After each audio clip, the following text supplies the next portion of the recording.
Bismillahirrahmanirrahim. Punya keluasan rezeki. Walam yutuh. Alhamdulillahirabbil alamin. Qala Allah berfirman, kata infak itu dia punya irisan dengan kata nifak. Infak ketika roh dicabut dari jasad kita, Bapak Ibu Saudara. Ketika roh dicabut.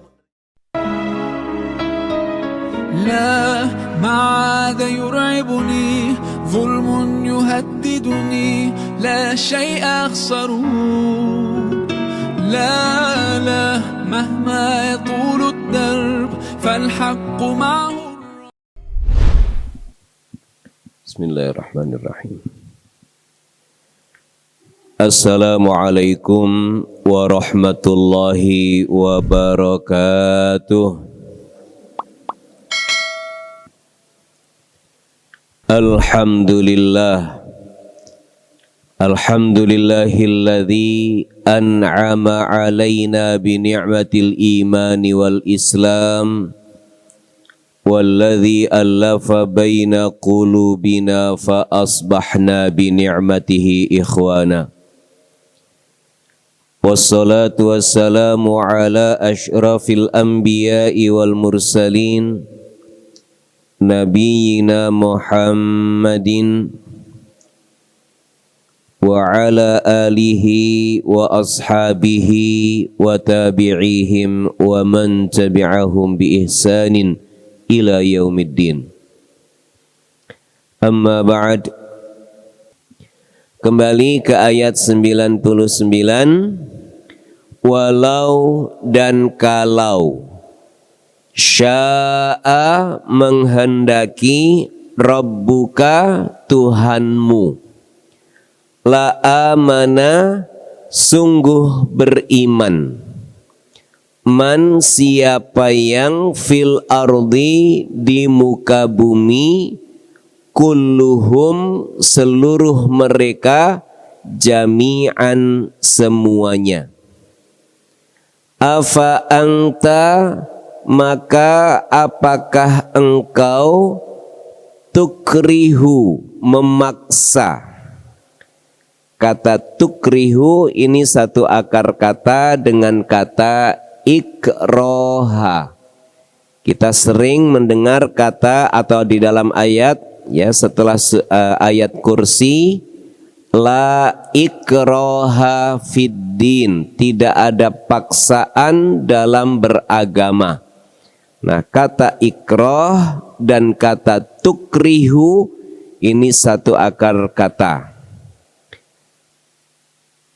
Jadi tukrihu engkau memaksa annas manusia hatta sehingga yakunu mereka menjadi mukminin, orang-orang yang beriman. Jamaah sekalian yang dirahmati Allah, di ayat yang sebelumnya, ayat 98, Allah menjelaskan tentang kaumnya Nabi Yunus. Dalam sejarah sebelum Nabi Muhammad, kaum-kaum dari nabi-nabi banyak yang dibinasakan oleh Allah Subhanahu wa ta'ala pada saat mereka pada puncak keingkaran mereka.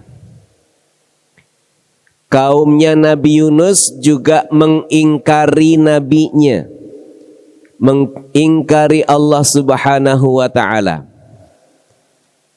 Walaupun juga sudah diperingatkan akan azab bencana yang Allah akan timpakan kepada mereka pada saat mereka durhaka kepada Allah Subhanahu wa ta'ala. Namun tetap saja mereka durhaka.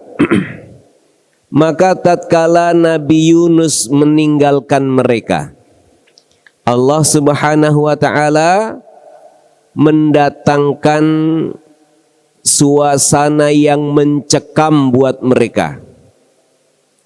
Suasana menjadi gelap. disertai dengan angin yang kencang. Maka kemudian mereka teringat dengan peringatan atau ancaman yang pernah disampaikan oleh Nabi Yunus. Dan kemudian mereka bertaubat. Dan setelah mereka bertaubat itulah suasana yang mencekam tadi berangsur hilang dan kemudian keadaan menjadi seperti sebelumnya. Itulah taubatnya satu kaum yang diterima oleh Allah Subhanahu wa taala. Maka ya, di ayat yang 98 tersebut Allah mengatakan falaula kanat qaryatun amanat fanafa'aha imanuha. Mengapa tidak ada kaum yang keimanannya bermanfaat bagi mereka? Maksudnya termasuk untuk kaumnya Nabi Muhammad sallallahu alaihi wasallam, mengapa tidak mempelajari dari peristiwa ya yang terjadi kepada kaumnya Nabi Yunus. Ketika bertaubat dihilangkan bencana yang menimpa mereka. Jamaah sekalian yang dirahmati Allah, keimanan memang bukan perkara yang mudah kalau tidak dikehendaki oleh Allah. Kalau Allah menghendaki seluruh manusia di muka bumi ini beriman, tidak sulit bagi Allah.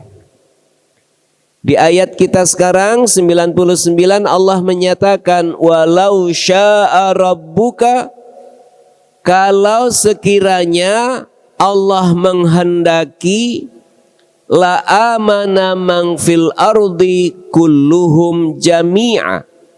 Sungguh beriman siapapun yang di muka bumi ini seluruhnya, semuanya.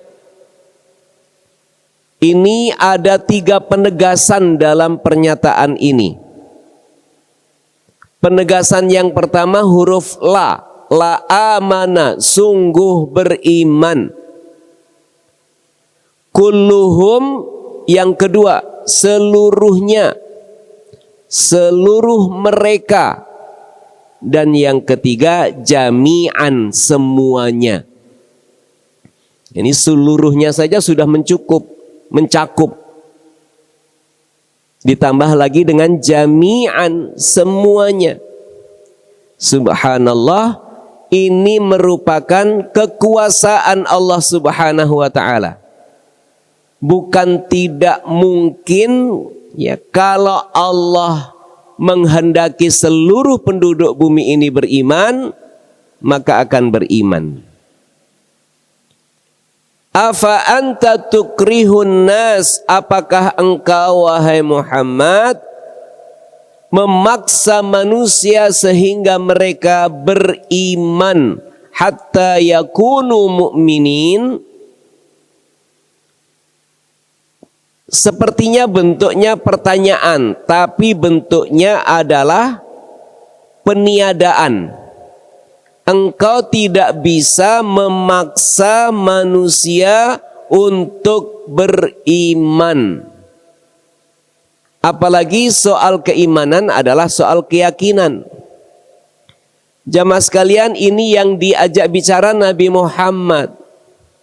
Yang kita tahu ya, background Nabi Muhammad itu di mata orang-orang Arab Mekah pada saat itu adalah orang yang gak pernah berbohong, orang yang jujur, orang yang amanah, maka dijuluki dengan Al-Amin.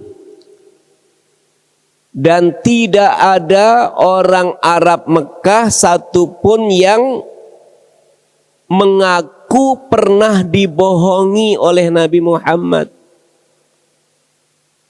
Ya, dari mulai kecilnya Nabi Muhammad sampai menjadi nabi, track record Nabi Muhammad sangat-sangat baik di mata kaumnya, di mata orang-orang Arab Mekah.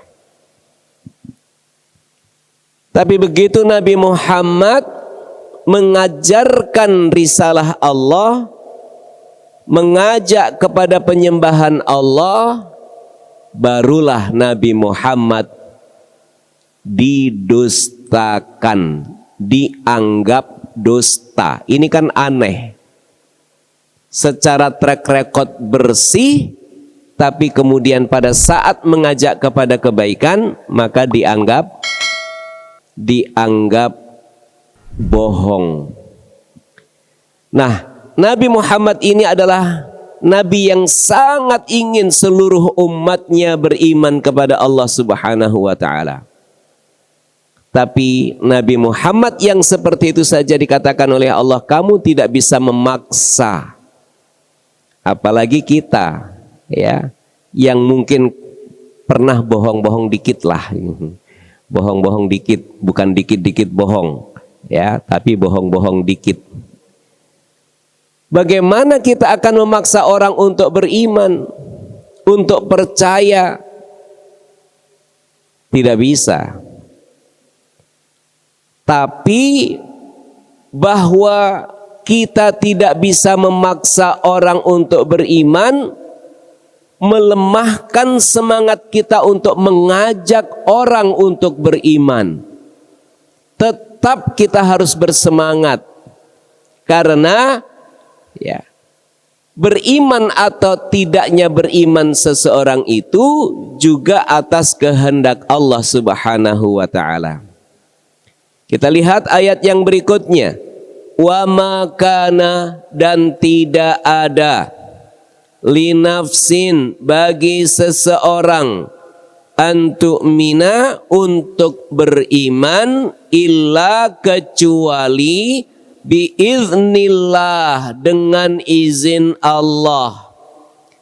Wa yaj'alu, dan ia menjadikan, ar-rijsa, azab, siksa, alalladzina, atas orang-orang yang la ya'qilun, mereka tidak berakal.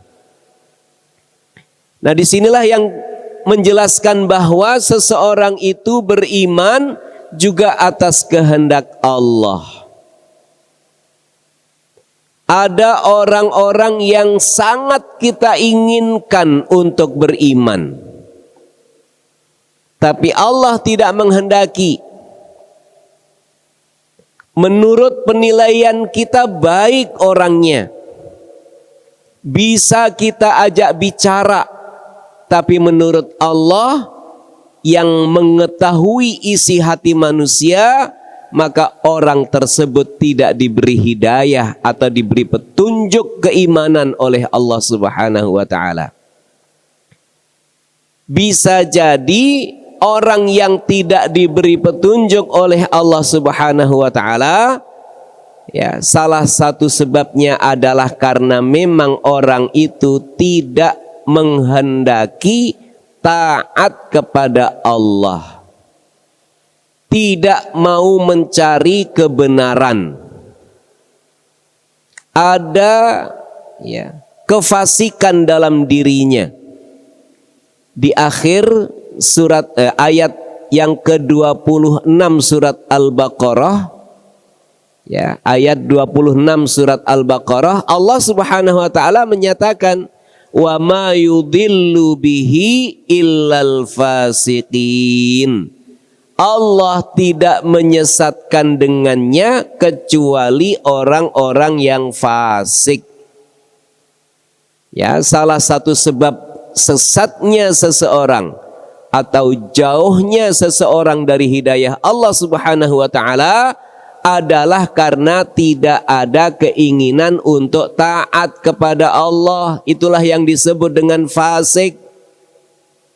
Ya, tidak taat kepada Allah, tidak ingin mencari kebenaran, maka penjelasan-penjelasan apapun tidak masuk ke dalam hatinya. Dan itulah yang disebut dengan wa yaj'alur rijsa 'alal ladzina la ya'qilun. Allah menyebut bahwa siksa itu akan menimpa orang yang tidak berakal. Allah menggunakan bahasa tidak berakal. Padahal akalnya ada, tapi tidak digunakan untuk memahami penjelasan-penjelasan Allah, ayat-ayat Allah. Penjelasannya jelas, tapi ya akalnya tidak digunakan. Ya sama saja akhirnya. Ya. Itulah orang-orang yang ingkar kepada Allah atau yang tidak beriman kepada Allah. Mereka disebut oleh Allah la ya'qilun, tidak berakal. Kalau bahasa sekarang ya orang sering menyebutnya ya tidak berakal sehat. Gitu ya, sakit akalnya. Kenapa? Harusnya mampu memahami tapi susah memahami. Makanya banyak orang-orang yang ngotot dalam kekafiran, ya, ngeyel dengan keingkaran dan kebenaran ayat-ayat Allah.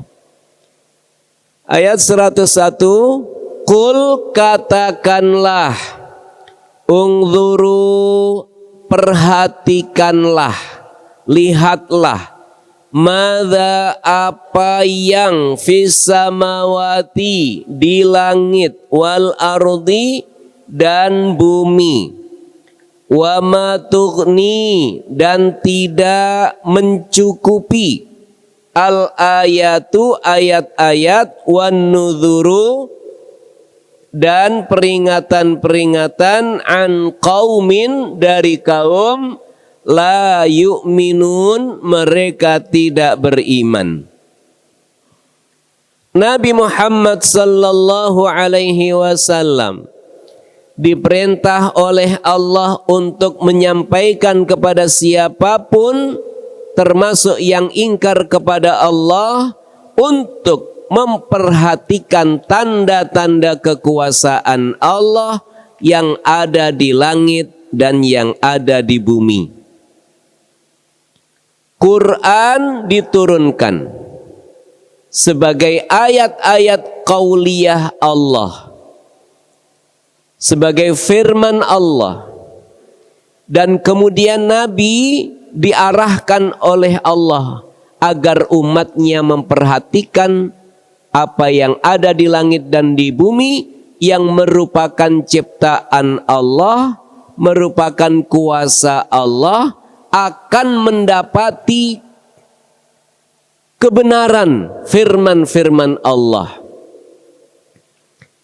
Memperhatikan ciptaan Allah di alam semesta akan menguatkan keyakinan kita akan kebenaran firman-firman Allah.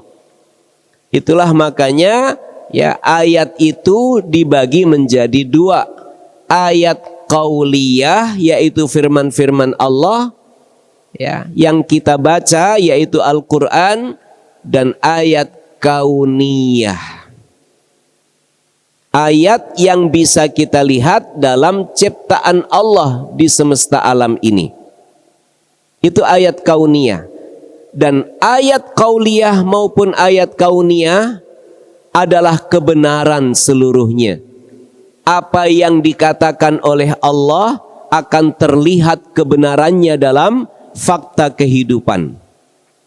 Fakta kehidupan bisa kita lihat kebenarannya melalui penjelasan-penjelasan Allah.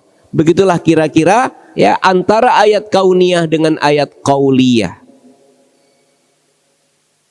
Maka di dalam Al-Quran bicara banyak hal tentang peristiwa-peristiwa di muka bumi ini. Salah satunya adalah keingkaran manusia itu akan berakibat bencana. Kedurhakaan terhadap Allah akan mengakibatkan bencana. Itu fakta pada zaman dahulu. Dan bisa kita lihat juga ya bencana-bencana yang ada ya pada zaman-zaman sekarang, dan itu kalau buat kita sekarang bisa jadi juga merupakan ya peringatan dari Allah Subhanahu wa taala.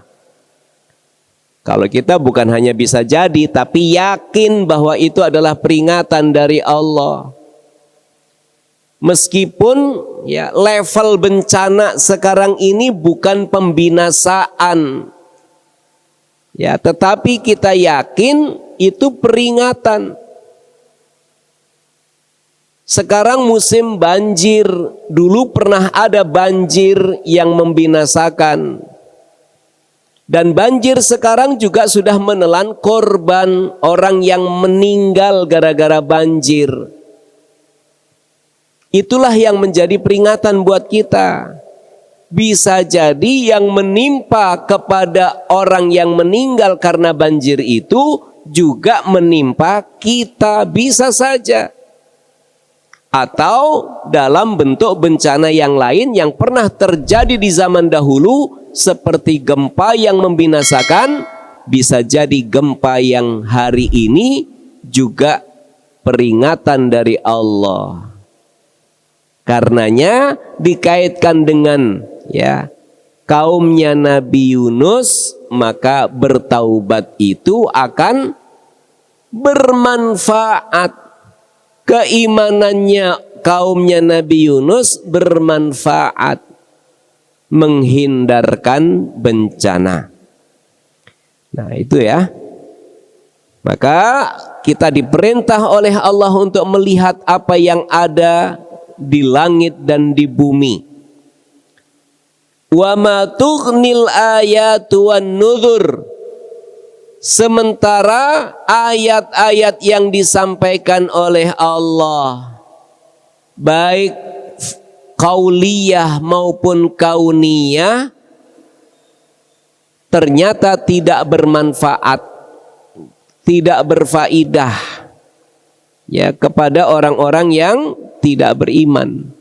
Bukan ayatnya yang tidak berfaedah, tetapi ya manusianya yang tidak bisa mengambil faidah. Orang yang tidak beriman itulah yang tidak bisa mengambil faidah. Peringatan-peringatan juga tidak cukup menyadarkan orang yang tidak beriman. Ya, peringatan Allah melalui ayat-ayat qauliyahnya atau peringatan-peringatan Allah melalui ayat-ayat kauniyahnya, la yughni, tidak berfaedah. Sekali lagi, bukan peringatannya yang tidak berfaedah ya, tetapi manusianya yang tidak bisa mengambil faedah dari peringatan itu. Tapi buat orang-orang yang beriman, peringatan itu sangat bermanfaat. Maka kita diperintah oleh Allah untuk mengingatkan. Siapa tahu di antara mereka ada yang beriman, maka keimanan mereka itulah yang akan menjadikan peringatan itu bermanfaat. Fadzakir ya, fa inna dzikra tanfa'ul mu'minin. Beri peringatan, sebab peringatan itu akan bermanfaat bagi orang-orang yang beriman. Nah, begitulah ya apa yang pernah dialami oleh kaumnya Nabi Yunus. Ayat 102. Fahal maka tidaklah yantadhiruna, mereka menunggu, illa kecuali misla seperti ayyami hari-hari, alladzina orang-orang yang khalau mereka telah berlalu, min qablihim dari sebelum mereka.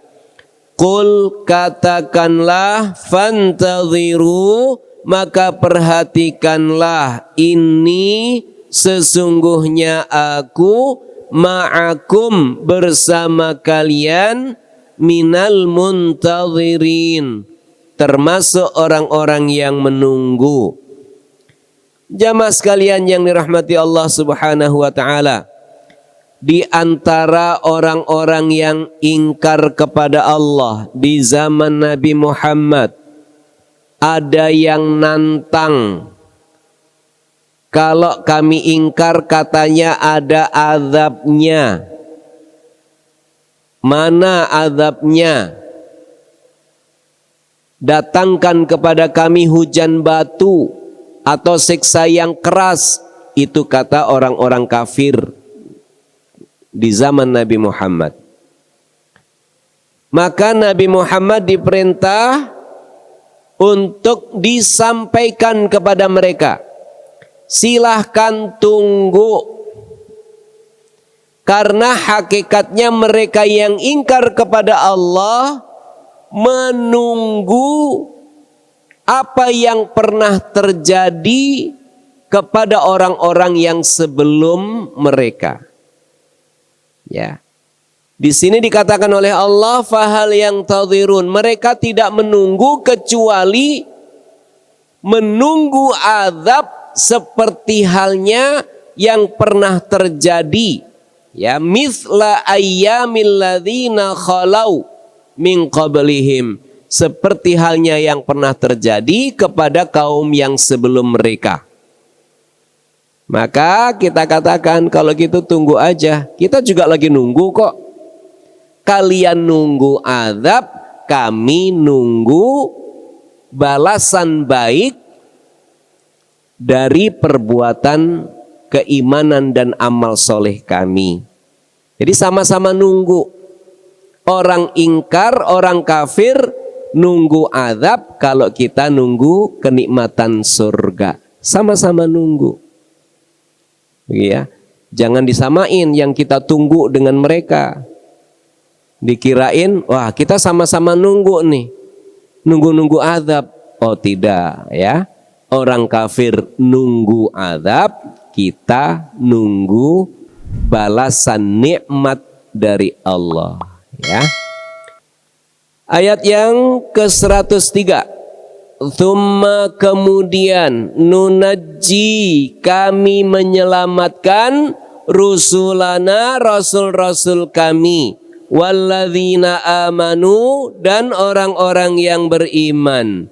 Kadzalika, yang demikian itu, haqqan, benar, alaina, atas kami, nunji, kami selamatkan, al-mu'minin, orang-orang yang beriman.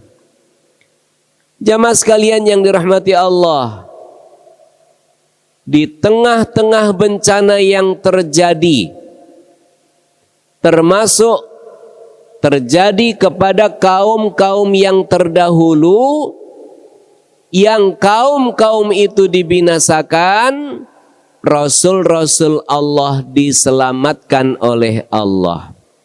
Nunajji rusulana, kami selamatkan Rasul-Rasul kami. Walladzina amanu, dan orang-orang yang beriman. Beriman kepada Rasul-Rasul Allah. Ini berlaku untuk seluruh manusia. Hari ini Rasul kita adalah Nabi Muhammad sallallahu alaihi wasallam, telah menyampaikan ajaran-ajaran Allah kepada kita. Kita beriman, maka kita akan diselamatkan oleh Allah bersama Rasul kita. Kita yakin seyakin-yakinnya Allah akan menyelamatkan kita. Karenanya yang kita tunggu bukan azab, yang kita tunggu adalah balasan nikmat. Kepada yang ingkar kita sampaikan, ya tunggu, bencana Allah akan datang. Ya, kalau kita enggak nunggu bencana, ya. Kadzalika haqqan, yang demikian itu adalah kebenaran, alaina nunjil mu'minin, kebenaran atas kami dan kami menyelamatkan orang-orang yang beriman. Semoga kita termasuk orang-orang yang diselamatkan oleh Allah Subhanahu wa taala. Amin ya rabbal alamin. Kita akhiri dengan bersama-sama membaca doa sesudah tilawatul Quran. Allahumma arhamna bil Quran waj'alhu lana imaman wa nuran wa hudan wa rahmah. Allahumma dzakkirna minhu ma nasina wa 'allimna minhu ma jahilna. Allahumma dzakkirna minhu ma nasina wa 'allimna minhu ma jahilna warzuqna tilawatahu ana al-laili wa atrafan nahar waj'alhu lana hujjatan ya rabbal alamin. Subhanakallahumma wa bihamdika asyhadu an la ilaha illa anta astaghfiruka wa atubu ilaik. Wassalamu alaikum warahmatullahi wabarakatuh.